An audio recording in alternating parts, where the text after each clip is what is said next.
So how do you feel? I feel a little nervous, because I've never really told my story or my battle with depression in depth like this. It's kind of a little, what you call it, nerve-wracking to talk about something that you kind of still fight with. Stumbling, trying to find a way to see a better day. The whole process is humbling. Nobody stays. Find something to get you paid. Impatience ruins everything. No limitations to where we could take it. If we focus on the now and not the time wasted. Life took my heart, I never felt so naked. What's up, everybody? Welcome back to the cave.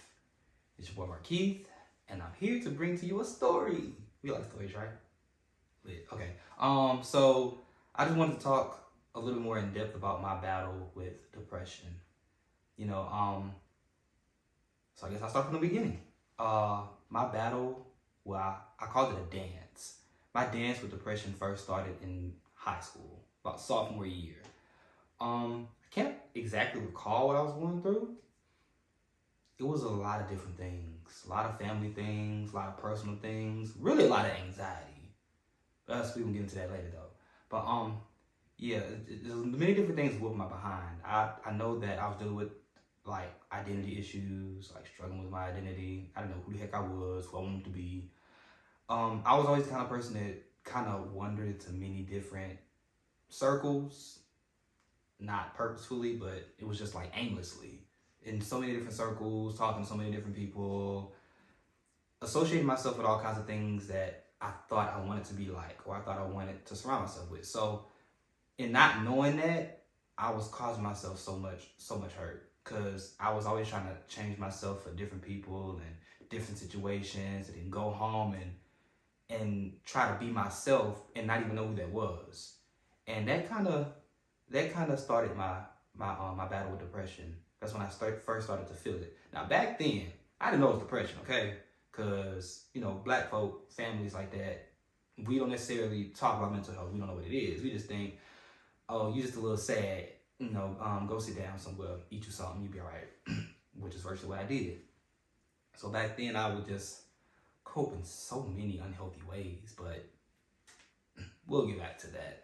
Coping is another thing, but one thing I definitely did was I started to expose myself to different things as well, trying to find this identity that I didn't have. I started exposing myself to the little horoscope stuff that wasn't real, by the way. I was like, oh yeah, I'm a Sagittarius, so I act like this or whatever. Trying to let stuff like that, determine who I am and how I act and stuff like that.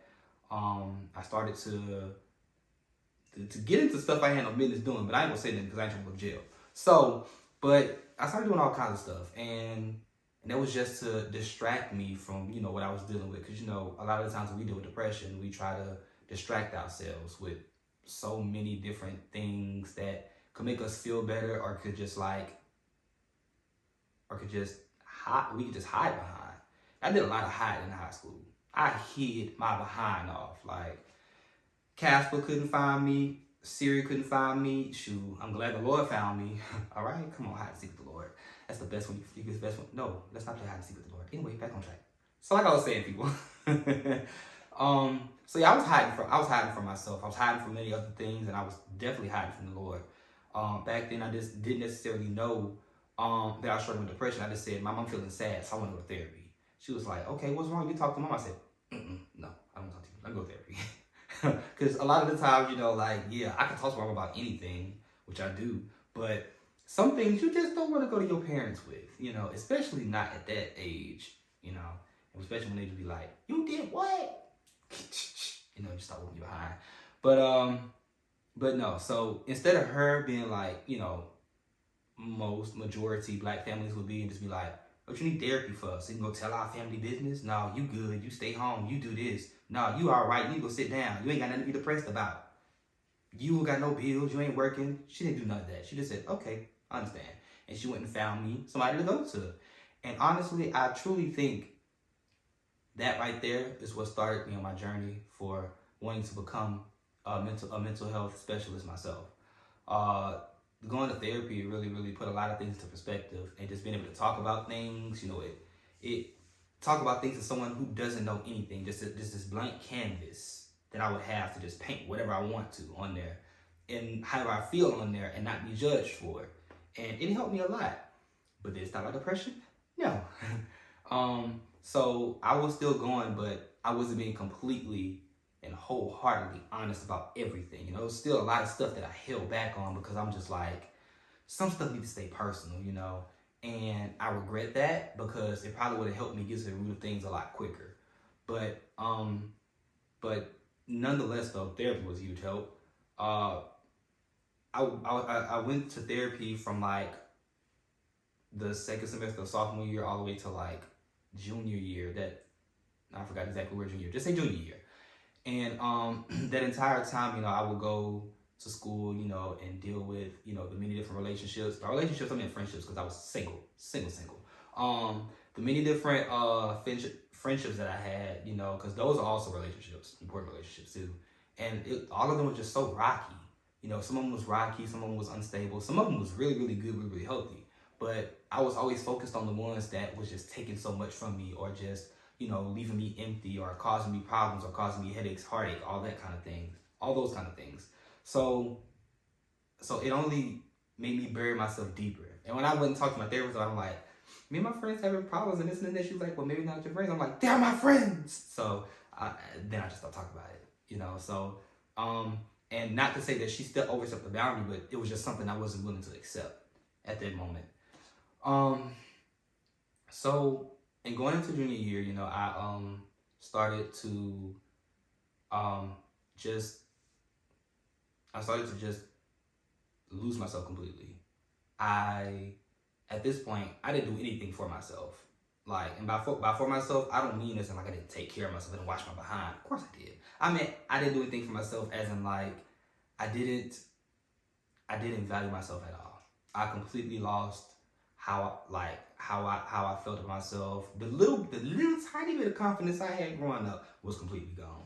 I had no confidence, zero self-esteem, just trash, okay? Like, I would put everybody else above myself and before myself because that was the only thing that made me feel like I was worth something. And where did that stem from? Well, that stemmed from me not having no doggone dad, because he left me when I was young, and I'm just like, so maybe I have to do something to stop people from, leaving me. I try to put my worth in how many people was around me or how I can make these other people feel. And that really tore me up as well. Like, I was down in the gutter. And throughout this entire time, my only good coping mechanism was writing. I got journals to this day filled to the brim, like enough to probably stack a bookshelf with just journals that I used to write all the time, just expressing how I felt, organizing my thoughts, because that helped me. And to this day, some of the journals need to be burned, and they will be burned. They will follow me to my grave. A lot of stuff was so shameful looking back on it, but it's funny how hindsight can really be 20/20. But like I said, we'll circle back to that. So writing was like my greatest coping mechanism. I would bring my stuff like to my therapist and let her read. She'd be like, "Wow, this is great." I'm like, "Thank you, boost me." So writing and just making other people feel better. Those are my main coping mechanisms. One of them was healthy, one of them was very unhealthy. And it's definitely a such thing as having unhealthy coping mechanisms. Like whenever somebody would, try to tell me something, about how they felt and stuff of that sort, I would get completely defensive and just shut them down. Like, no, I'm defending myself. You're not defending yourself. You're being closed-minded and things like that. So that's how I was. That's how I became. I became very defensive, very people-pleasing, very, very lost. But I found myself in those pages. Like when I was writing, that's where I truly found myself at. And going back and reading all those things, when I got to my senior year, it kind of helped me realize like, wow, like this is who you were right here. In between these lines, I could see this is who I was underneath all the things I was dealing with. So senior year is when I started to deal a lot more with anxiety. And anxiety can play a huge part of depression as well. Sometimes it can be a catalyst. Sometimes depression can be a catalyst for anxiety. Sometimes they go hand in hand. But yeah, I had dealt with anxiety since I was a kid though. I used to have panic attacks all the time. Back then we didn't know what they were. They take us to the hospital. Mom would take me to the hospital like consecutively, and you'd be like, "What's going on?" I'd be like, "I don't know, my chest would be hurt and I can't breathe and this and that." They do all kinds of tests and they'd be like, "Well, nothing's wrong." And I'm like, "Well, something is wrong." And I would keep having these panic attacks and I'd just be crying and hurt and stuff of that sort. But when I get there, I'd be fine. And they'd be like, "Well, I don't know what's going on." And back then, I didn't know how to explain it. So growing up, I stopped having panic attacks, but I kept dealing with anxiety. In so many different aspects, so many different areas. I was always scared to speak up. I was always scared to be the center of attention. I was always scared to just like really do what I wanted to do, be who I wanted to be, because I was afraid of ridicule and I was just like anxious all the time. So senior year, that's when like I dealt with anxiety the most, because it's like I'm right on the cusp of going into college. People expected things from me. I'm not, I'm just not the same person that I was back then. I have to be somebody different. It was just so many different things that I was thinking about and bombarding myself with, overthinking, and that really, really made me feel like I just had to pretend and just hide yet again, and just try my best to just keep going and ignore it. Oh, I can tell you're thinking too about ignoring some things, okay? It's not good though. But so I went through senior year dealing with anxiety and depression and things like that, not knowing, if there's even a life on the other side of this. And that entire time, of course, I was still going to church. I was still, whatever, all those things. And but never once did I really just be like, "God, what's going on?" Like just praying about it, or just seeking God. Honestly, I always like to describe it as me just aiming around, looking for something, not knowing what I'm looking for, while the whole time God was seeking me. But we'll circle back to that. So college was lit. Okay, it was lit, super lit. Especially my first semester there. I was very impressed. Because everything was so different. It was like culture shock. How's something culture shock? You've been there Southern your entire life. So I don't know, but it was extreme culture shock, y'all. I had to adjust to being a semi-adult. I had to adjust being in a band with all these hectic hours and barely even sleep, barely doing this. Like, I don't know. I just felt suffocated. But then next semester, spring 18, I felt like I was living my best life. But depression had never really left me, though. Like, there's a such thing as learning to live with depression. And that's what I did. I learned to live with it. Because, of course, like, I would just have all these moments where I'm just, like, feeling great, living life, doing the thing, all that. But then I would go to my room and I would just sit there and I'd be like, "Dang, you really worthless. Like, dang, you really suck. Like, wow, you whack." Like, just tearing myself down. And just I'd be up here just like, "Dang, bro, like what you really doing with your life?" Because I was a biology minor, psychology major, and I was like, "You not even good at science. What you so this crap for?" So it was just like I was always just ridiculing myself and always like just finding some reason to be sad. It's like at this point I was so addicted to depression that I just was like I was seeking out the negative things, just seeking out reasons to be down and be in the dumps or whatever. It was kind of just like a high at that point. The irony, because I'm feeling low, but it's a high. Get it? But but yeah. So so after going through all that, just living my life, doing my thing. That's just living with depression, living with anxiety. Then I got to my sophomore year, spring 19, where I was the lowest I've ever been in my life. Like, the lowest I've ever been. And that came a lot, that circled back to the things that I tried to ignore, tried to forget about. In high school, when I was dealing with my identity crisis, I never dealt with that. I never did. So I found myself trying to, fill that void, trying to,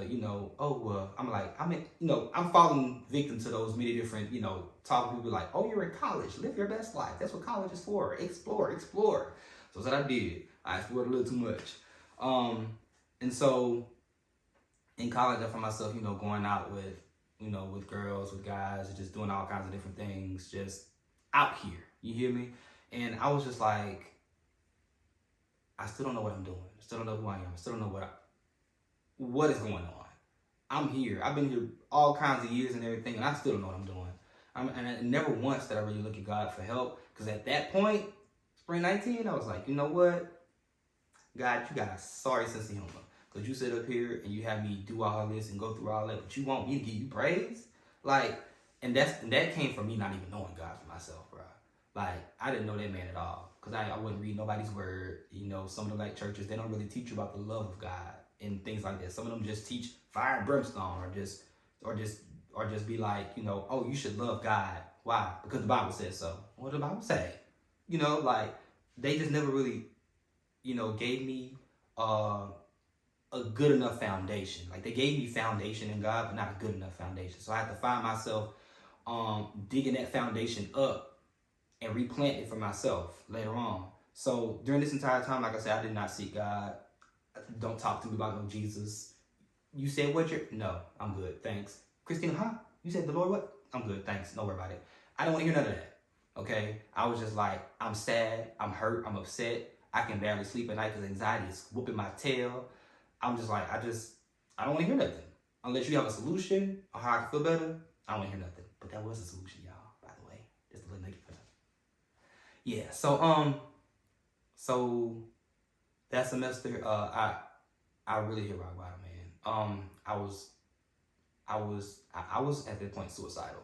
Now in high school, I had suicidal thoughts before, all the time, but it was never as hard or as serious or at this type of magnitude. Like, at this point, I was just like, you know what? It's time for me to kick the bucket. I was like, if my life ain't better by like April 2nd, that's a wrap. I'm killing myself. And I went and told Jared that. I'm sorry, Jared, to this day. And I was like, don't tell nobody. You can't. Before I even said it, I couldn't promise. I said, hey, look, you can't tell nobody what I'm about to tell you. He's like, all right, bet, what's up? I was like, my life not better by April 2nd, kill myself. He was like, so how am I supposed to, what am I supposed to do with that? I'm like, I don't know if I can even tell somebody. So, and that was so unfair to him at that point, because like when you're hurting, you don't consider other people's pain. You don't consider how you can hurt other people. All you can see is yourself. It makes you very self-centered and obnoxious in a way. When you're hurting so bad, all you can see is that. All you can see is yourself. So I didn't notice, how heavy that could have been, how hard that could have been, or how pessimistic that was. So sorry to this day. Still apologize about that. But yeah, that's what I did. And even then, though, he didn't betray my trust, though. He still kept it to himself, but he stuck closer to me. And I didn't recognize it in hindsight. Like I said, pain makes you real tunnel vision. Obviously, to myself. So I called myself wanting to go see a therapist, because I had therapy in high school, stopped going, I wanted to go back again. So I called myself wanting to go see a therapist. So having Medicaid, you have to go get a referral from your physician in order to go see a therapist. So I went to my doctor. Y'all, I'm telling y'all what not to do, okay? I went to my doctor, and it was the day of my girl Christy T's birthday. I'm telling you, like, we was gonna be lit that day. Like, we had plans to be up. They was up and I was locked up. But so I went to them and I was like, you know what? She was like, so what brings you in? I said, I want to go see a therapist. She was like, why? I was like, because, I'm really sad, depressed, things like that. I just want somebody to talk to, so I can get better.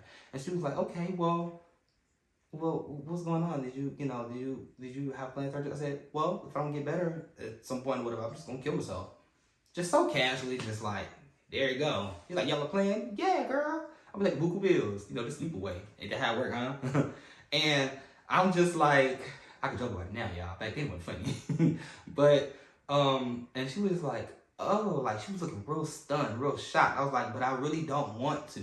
I said, I don't want to kill myself. Like, I just want to stop hurting, which is why I want to seek therapy. And so she call people on me and send me to the psych ward. And I was stuck in the psych ward for like, for like 3-4 days. And like, I was stuck in this psych ward, y'all. Like, there was no windows, no. All they had was one television, and it was in the commons area. You had to watch what everybody else wanted to watch. Baby, I could make a whole video in itself about what I experienced in the psych ward. But one critique I have of the psych ward is not to help you. Take it how you want to take it. Anyways, well, at least the one I went to. There are some good ones. Let me put the disclaimer out there. So anyways, I did not like where I was. They kept me under, well, of course you're going to be under constant supervision, but like, they just kept me under like, if you wanted to just be in the room, the doors don't lock. They always made me come out and socialize. Thanks, because I wanted to socialize in the psych ward. So I was just like, I don't need to be here. I don't want to be here. And but while I was there, though, I got the many different stories of other people who were there and the many different reasons you can get locked up. So, like I said, if y'all want another video, let me know. I got you.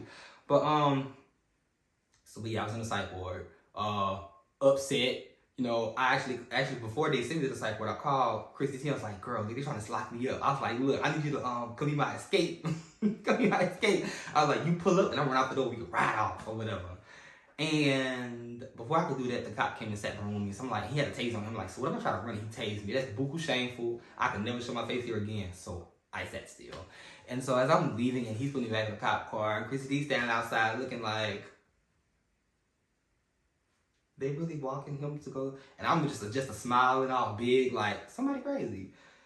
But you know, I was just like, this is funny. It's gonna blow over. They're gonna send me home because I don't need to go, but they sent me. And so even that didn't help me, because like I said, nothing in there that they did really helped me get to who I was talking about. Like everything that I was thinking about, everything I was doing, I was just like, I'm just putting on face so I can get up out of here. So when I got out, I brought those same problems back with me. Me and depression was still doing the tango. So I went and I was just like, you know what? Ain't nothing working. I'm still depressed. I'm still sad. You know, whatever. Now, this entire time, y'all, I was in the gospel choir, you know, from freshman year all the way to when I graduated. I'm still going to gospel choir work. So I'm like, I don't even know nothing about nobody Jesus, but going to gospel choir, singing my heart out. What type of sense that made? And that entire time, like I said, I was out here I didn't know what I was searching for. Me not knowing that I was looking for God in all the wrong things. That's all it was. I was looking for God in all the wrong things. But even then, I was just like, I'm going to gospel choir rehearsal because like, this is my only way of just like finding a way to be in his presence, because he ain't trying to hear from me. So maybe he'll hear from me in the gospel choir or whatever. So I don't know what I was thinking, but I'm up here like, I don't want to hear about God, but still in gospel choir rehearsal. So I was in gospel choir rehearsal one day, and they had this guy there. He had this real heavy prophetic spirit on him.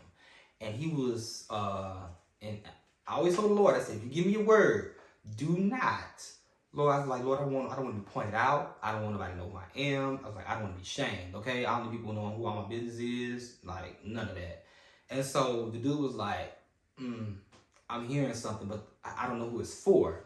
And I'm just sitting, because first of all, gospel choir rehearsal, everybody laid out in the spirit and stuff like that. So I'm sitting here like, when can we go home?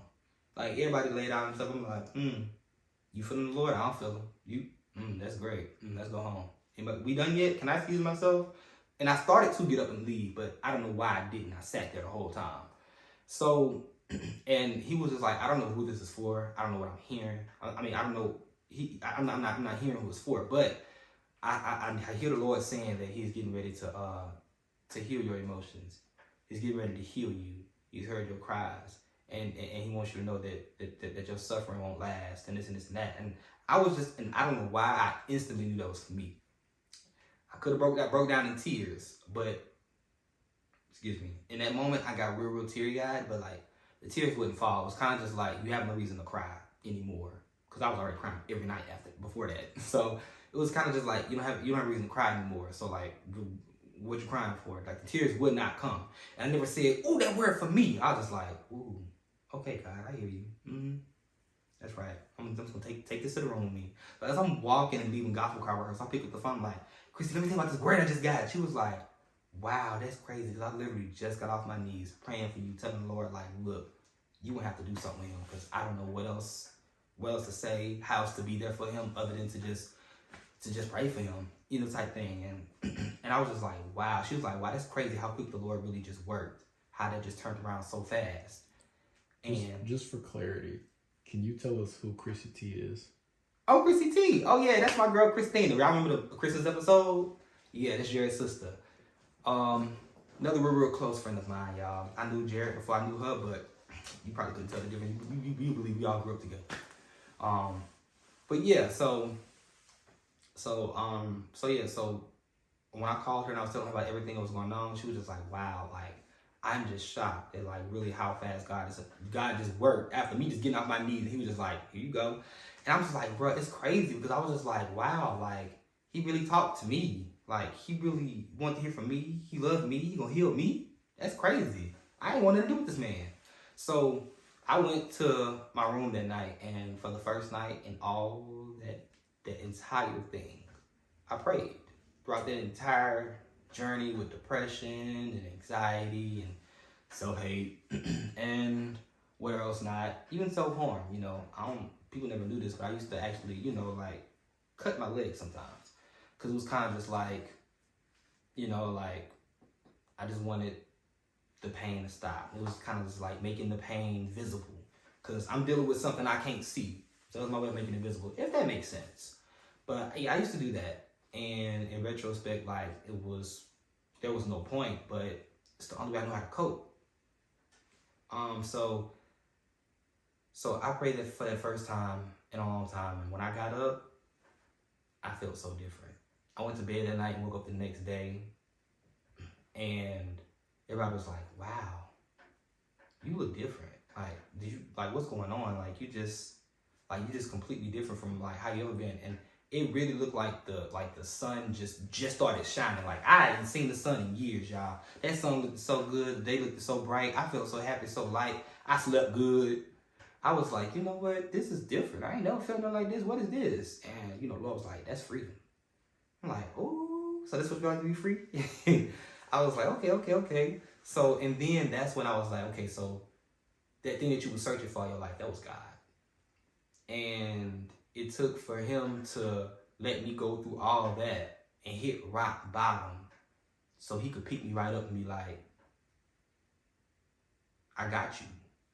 And that right there was just like, so just imagine if I was really seeking you this whole time, like, and really, really had a good relationship with you, then I wouldn't, necessarily be out here just lost, toe up, doing all kind of stuff. All right then, say less. Now, I'm not going to sit here and say, like, sometimes I'm still battle with it or whatever. Now, first of all, let's take that back. I do not claim depression at all. But I definitely still have these moments where intrusive thoughts try to get me. Or these different, emotions try to invade me and try to make me feel like less than myself, feel, have you ever had the random thoughts and be like, you should run across the road. Your life sucks. I'm like, no, I shouldn't. Like, that's random. Like, that's wrong. I don't really feel that way. I could tell that those thoughts weren't me. Like, that wasn't how I was feeling, in my heart of hearts. But it was just, it's just something I still battle with to this day. But not on that magnitude. Thank you, Jesus, because I have the Lord.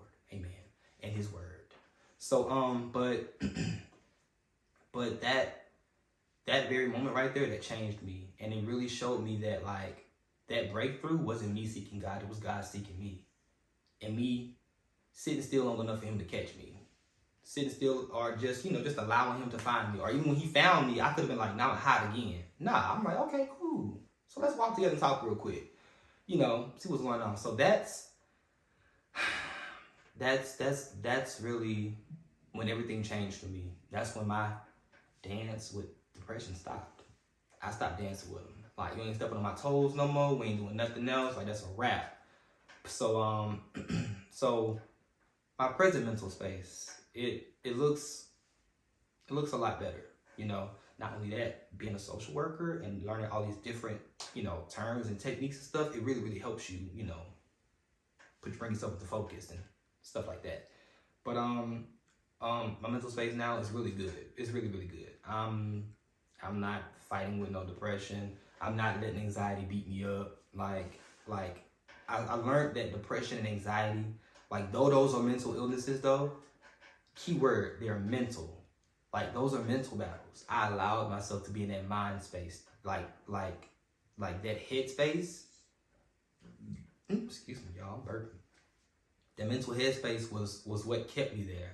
You know, me allowing myself to just think that way. You know, like if you change your thought process, if you change how you view things and stop being so negative about things and more positive and just, it sounds cliche, but it really works. It worked for me. You know, I really found myself being more carefree. You know, when you stop worrying about all kinds of unnecessary things, when you stop letting, you know, other people define who you are. Like when I found God, I found my identity. When I found God, I was able to just find a consistent thought process. I must say, this is the most stable I've ever been in my life, y'all. But that is my battle. So, can I ask you a question before we get out of here? Of course. If you had to give some words of encouragement to somebody who's currently dealing with depression, or they think that they might be dealing with depression, what would it be? Stop overthinking. Stop allowing yourself to think those things. Stop just sitting there thinking, oh, this is my life. This is who I am. This is what I am. It's not true. God did not give us a spirit of fear. He gave us a spirit of peace, sound mind. He gave us joy. He gave us all kinds of things. All those things like that is not of God. And more practically, like, so man thinks, so is he. So if you allow yourself to continue to sit there and think those things, like, you really have to try and find the good in stuff. Do you want to have depression? Do you want to have anxiety? Do you want to sit there and battle with that? Do you want to fight for your life every day? Because if you don't want to fight for your life every day, then like you've already lost the battle. Like I was fighting, even though I was fighting. I had friends fighting for me because I wasn't just sitting there by myself. Let people in. If you let people in, they can really help you. So seek help. Therapy, hopefully. 10 out of 10 recommend. But if you don't seek therapy, seek out a help from a good friend. Let somebody in. Go pray. If you need somebody to pray for you, I will. You know, you have my socials. Hit me up. I don't mind talking. I'm now a therapist. That's me. So, sorry, that's like my signature pose. I try to do it. But yeah, so that's the simplest terms I have for you as far as advice go. I can go in depth, but it's like a whole other video type thing, and you know, time limits and stuff like that. So, so this is my episode on depression, picking up the pieces. I hope this is able to help you. I hope this is able to shed some light on something. So, go out and be free. Trying to find a place I went wrong. I got a couple problems, but I'll make it alone. I can't right all my wrongs, but I can write them in songs.